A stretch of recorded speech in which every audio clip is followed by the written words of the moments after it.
Grab a stool, belly up to the bar, have a cold cocktail, and let us regale you with our bullshit. Become a Rev regular, subscribe to the podcast and the YouTube channel, and you'll be one of us. Hey, what could be better than that, huh? We're having a good time on Earth and going to heaven when we're done. Yeah, more or less. So come join us. I take you now to those golden days of yesteryear. Last November, when we discussed Alex Trebek, COVID-19, United States Marine Corps, No Nut November, and most importantly, 5 things that take the Britney Spears hot tub.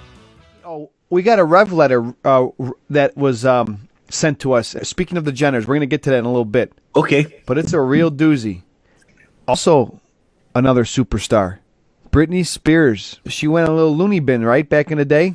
Got herself back together. Career skyrocketed, a mainstay in Vegas. Right, she did it all right. Yeah, she went to court. She went to kick her dad out of being in charge of all her money and keeping her on the straight and narrow, right? Right. Everybody could have a little fun on Instagram. So could Britney. Roll the tape.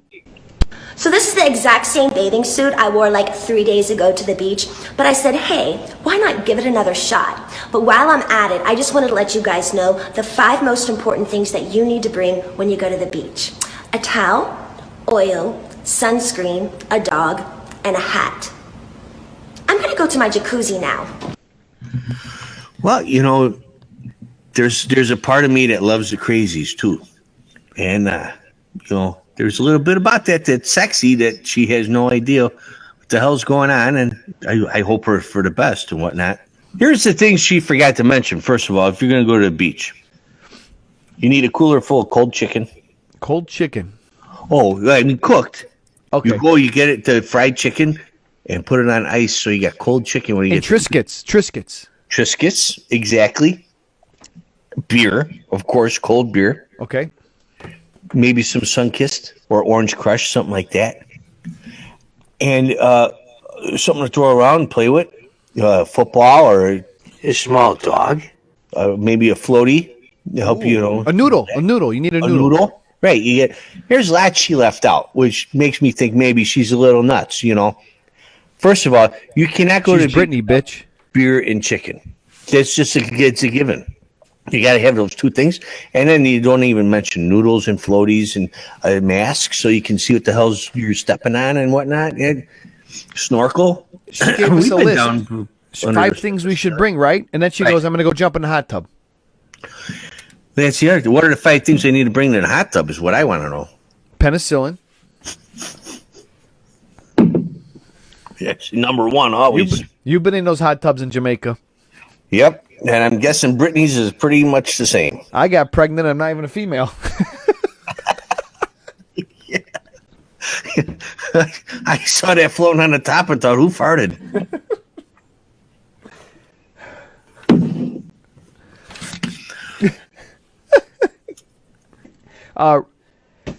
Let's get to this mailbag. This is a doozy. Oh, yeah. What do you got there?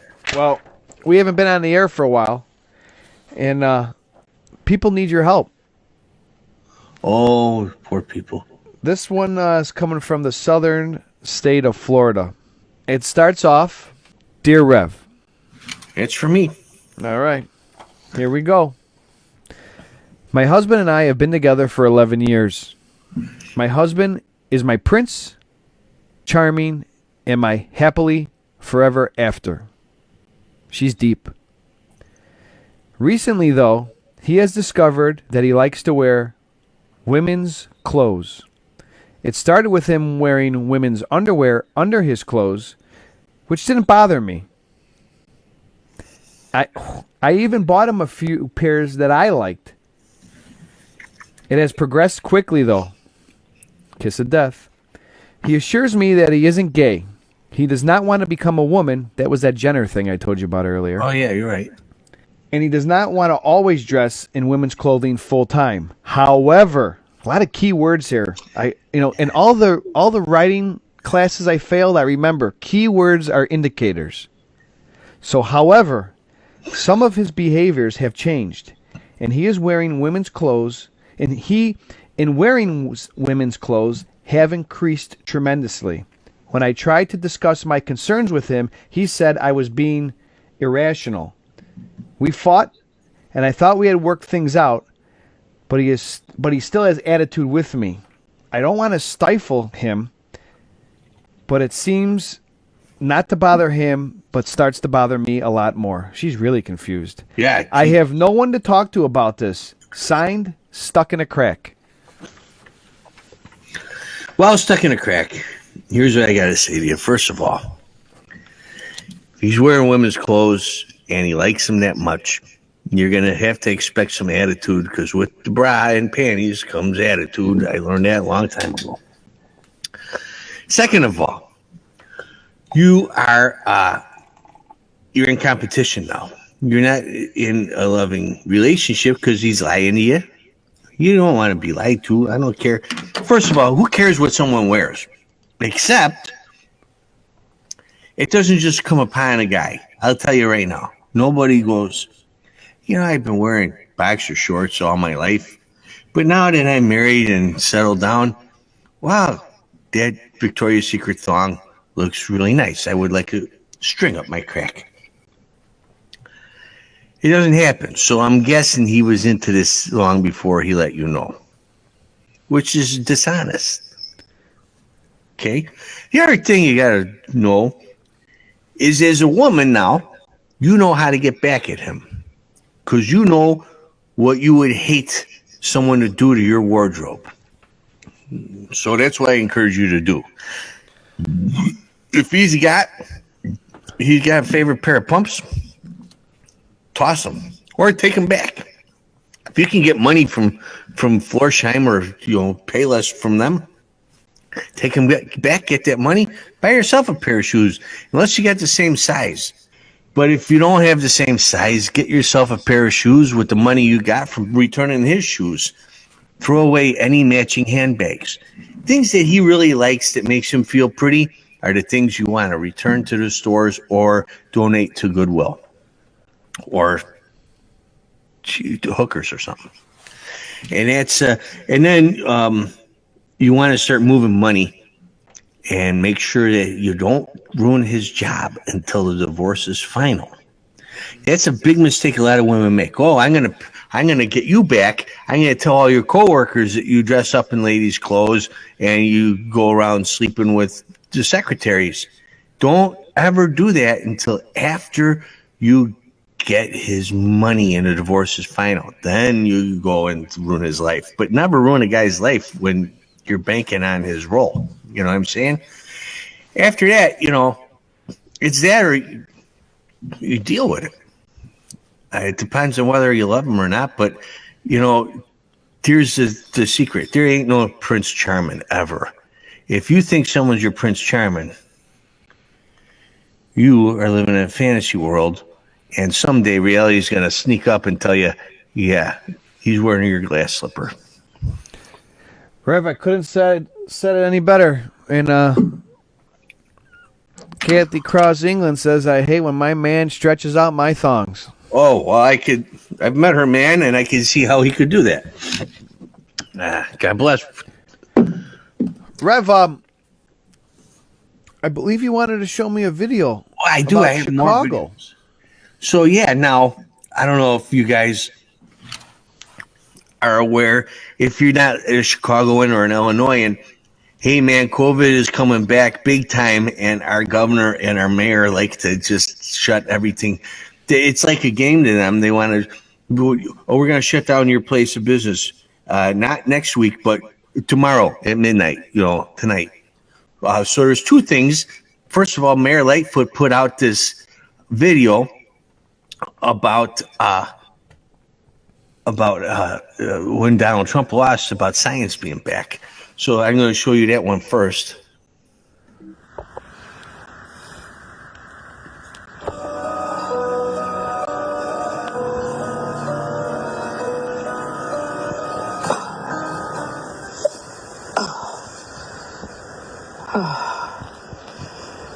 Thank God.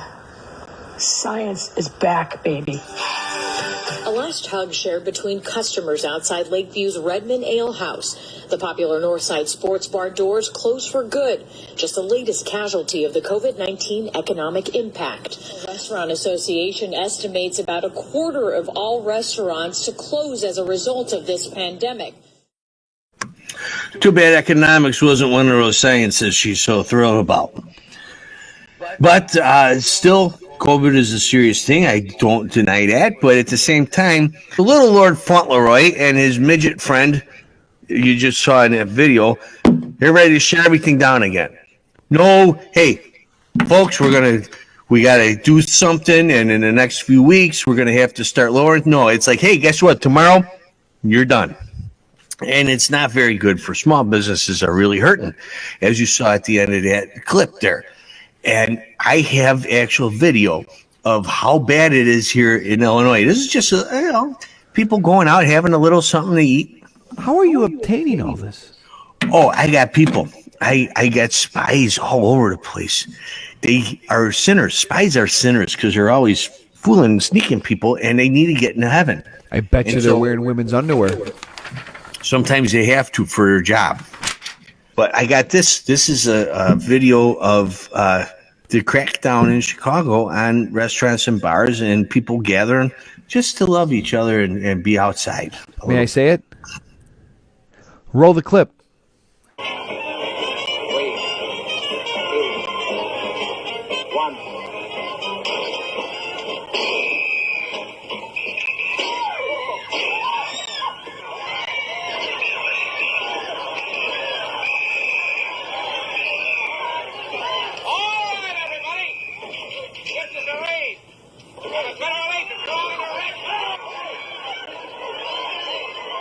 You know that guy counting down? Yeah. I bet you he was the alderman. He was showing it. He was showing his support. He got tipped off, and he snuck out with the wife right when they broke the door down. Didn't pay the bill. Exactly.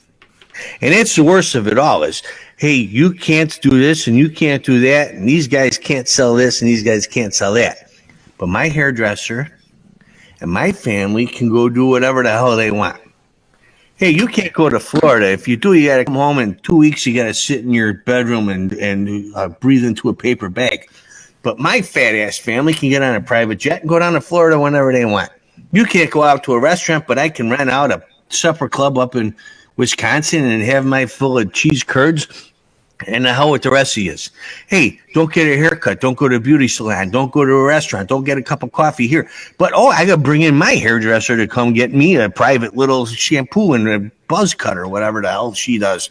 It's ridiculous. First of all, like I said, it's a dangerous disease and you got to be careful out there. But at the same time, what are you going to have people jumping off the goddamn bridge because their whole life savings is gone? They put it to a bar or a restaurant or a little place, that little joint that people in the neighborhood come and gather at. They can do it in 6 feet apart. They can do it with masks on. They can wash their goddamn hands.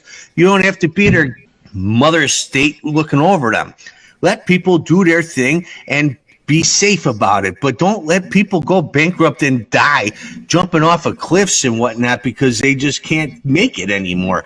If you're going to do that, then pay them their friggin' what they would normally get and do it out of your pocket instead of my taxes, you fat piece of garbage. He's a fucking billionaire, but he doesn't know what he's going to.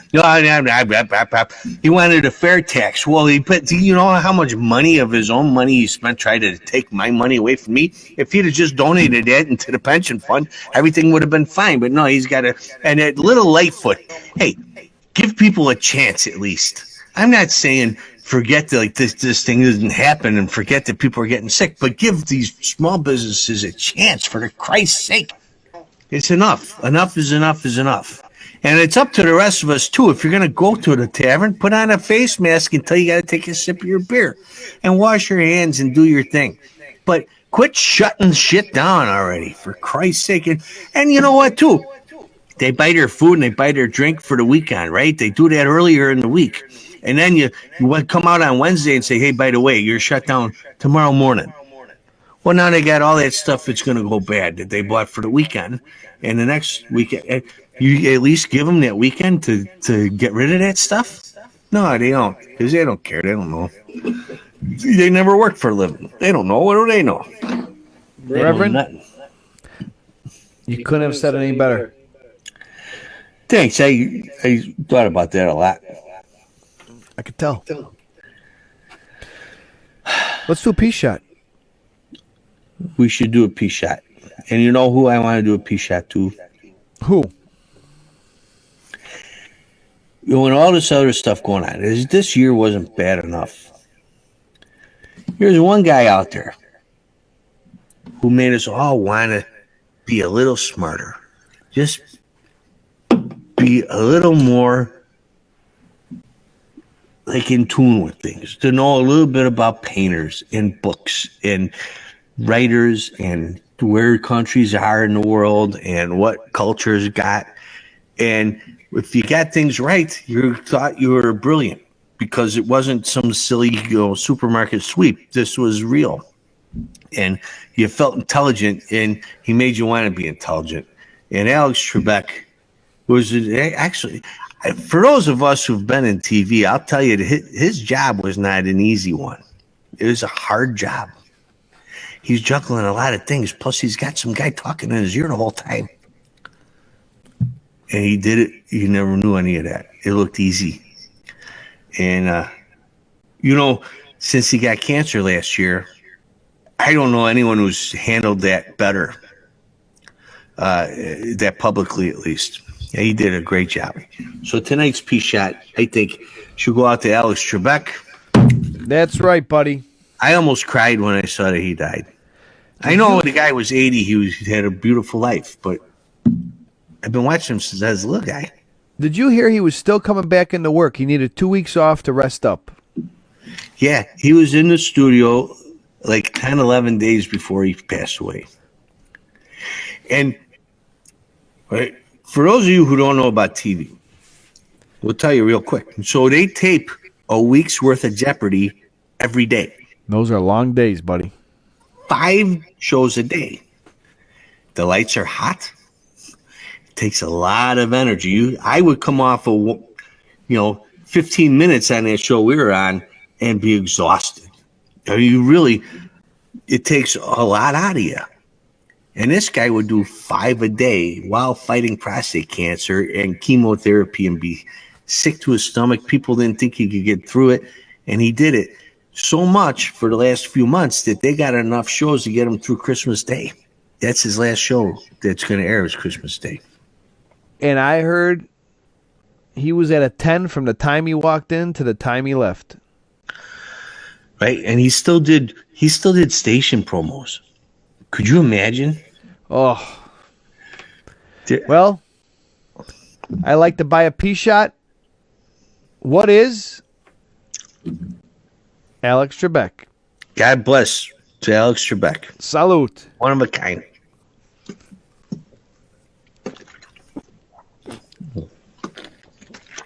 That is a true Cobra Kai right there. You can't sweep that leg. Brother Carlito, do me a favor. Explain No Nut November. What's that about? So No Nut November has to do, obviously, women have Breast Cancer Awareness Month. No Nut November, no shave November. Unfortunately, I think I can't, I'm not shaving at all above. And but it's to bring awareness to men's cancer screening, right? Your prostate, your nuts, right. No Nut November, and keep everybody healthy down there. But was that Seinfeld episode? I remember it, but was that even that wasn't even a thing back then? I think it just happened that they did the episode and now it's popular. Right? Yeah, it was the contest. It was which I thought I'm confused. Does doing that, loving yourself in private, was that prevent prostate cancer or does it cause prostate cancer? I think. Sorry, I'm reading this. I think the fact that you stay away from it, if you do it, I think it brings awareness to your mind that you don't think about that stuff because you're thinking about getting checked out in that area and making sure you're healthy to continue it in December. Here's my fear. Is if you're not getting any kind of action down there from yourself or anyone else. Then you go see Kind of like Skylar? Like Skylar, right? Because his wife's... She's got 2 hands on her mouth, don't she? You get no action. And then you go see a doctor who makes good money, dresses nice, puts on a warm pair of gloves and starts touching her down there. I'm a little worried he might get the wrong impression because you might, since you haven't had much going on, you might react differently than you otherwise.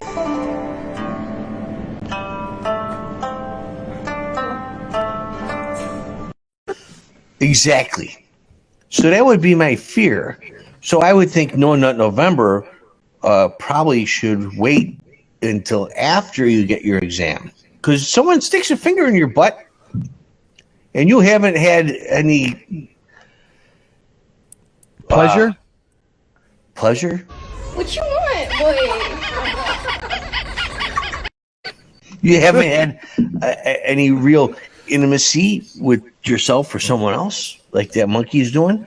A finger in the butt might be one of the best things that ever happened to you for a while, and you might. And you know what happens? November, right there on the table. For those few seconds that it might happen, and you may get some feeling down there that you're like, whoa. Right. Then all of a sudden. 3, 2, 1. And then you remember you're at the doctor's office. That's right. You got to think about the pool jumps. You're right. That's why I got a Filipino doctor. He's got tiny fingers. I hear you. Get ready. That's how he starts every examination. Get ready. Rev, it was a good show, bro, but it's last call. Already? Holy crap. Did we get everything? I think we got through everything.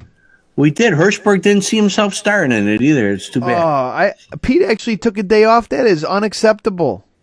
Oh, that's what I wanted to say. Hey, we were not here. So happy birthday to the United States Marine Corps, or as they call them, USMC, University of Science, Music, and Culture.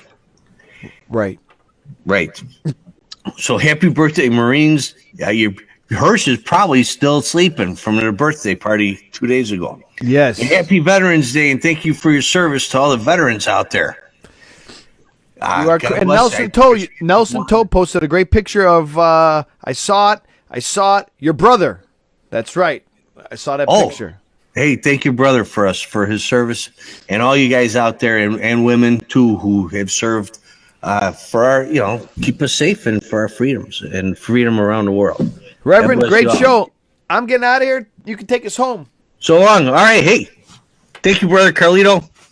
That was the wrong hand to salute with.